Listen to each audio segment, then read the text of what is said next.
ಇನ್ನು ದರ್ಶನ್ ಪತ್ನಿ ವಿಜಯಲಕ್ಷ್ಮಿ ನಿಂದನೆ ಕೇಸ್ಗೆ ಸಂಬಂಧಪಟ್ಟಂತೆ ಅಂದ್ರೆ ಅವ್ರಿಗೇನು ಕೆಲವೊಂದಷ್ಟು ಕಮೆಂಟ್ಸ್ ಮಾಡಿ ನಿಂದಿಸಿದ್ರು ಅದಕ್ಕೆ ಸಂಬಂಧಪಟ್ಟಂತೆ ಸಿಸಿಬಿ ಸೈಬರ್ ಪೊಲೀಸರು ಇವತ್ತು ವಿಜಯಲಕ್ಷ್ಮಿ ಅವರಿಗೆ ನೋಟಿಸ್ ಕೊಟ್ಟಿದ್ರು. ಇನ್ಫ್ಯಾಕ್ಟ್ ಅವ್ರಿಗೆ ಸ್ಟೇಟ್ಮೆಂಟ್ ದಾಖಲು ಮಾಡೋದಕ್ಕೆ ಅಂತ ಹೇಳಿ BNSS 164 ಅಡಿಯಲ್ಲಿ ಹೇಳಿಕೆ ದಾಖಲು ಮಾಡೋದಕ್ಕೆ ಅವರಿಗೆ ನೋಟಿಸ್ ಕೊಟ್ಟಿದ್ದಾರೆ.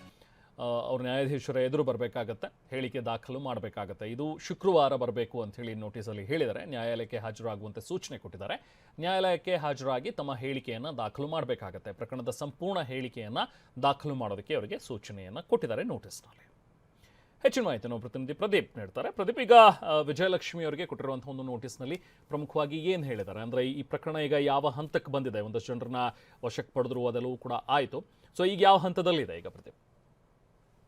ರೆಹಮಾನ್, ದರ್ಶನ್ ಪತ್ನಿ ವಿಜಯಲಕ್ಷ್ಮಿಗೆ ಸೋಷಿಯಲ್ ಮೀಡಿಯಾದಲ್ಲಿ ಅನೇಕ ಜನರು ಅಶ್ಲೀಲ ಮತ್ತು ಅವಾಚ್ಯವಾಗಿ ನಿಂದಿಸಿದ್ರು, ಮತ್ತೆ ಬೆದರಿಕೆ ಹಾಕುವ ರೀತಿ ಕಮೆಂಟ್ ಮತ್ತೆ ಪ್ರೈವೇಟ್ ಆಗಿ ಅವ್ರಿಗೆ ಮೆಸೇಜ್ ಕೂಡ ಮಾಡಿದ್ರು. ಈ ಸಂಬಂಧ ವಿಜಯಲಕ್ಷ್ಮಿ ಅವರು ಸಿಸಿಬಿ ಸೈಬರ್ ಠಾಣೆಯಲ್ಲಿ ದೂರನ್ನ ದಾಖಲಿಸಿದ್ರು. ಈ ಸಂಬಂಧದಲ್ಲಿ ಸುಮಾರು 8 ಜನರನ್ನು ಸಹ ಸಿಸಿಬಿ ಸೈಬರ್ ಪೊಲೀಸರು ಬಂಧಿಸಿ ಈಗ ಅವರೆಲ್ಲರಿಗೂ ಸಹ ನ್ಯಾಯಾಂಗ ಬಂಧನ ವಿಧಿಸಿದೆ ಕೋರ್ಟ್.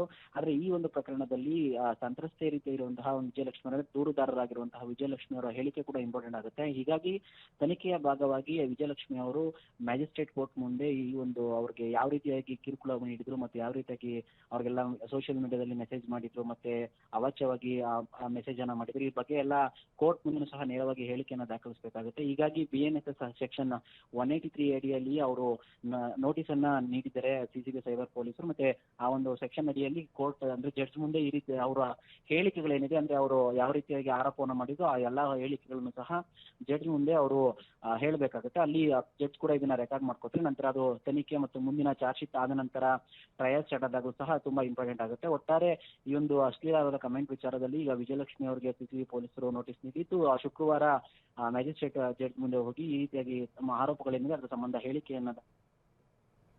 Thank you Pradeep.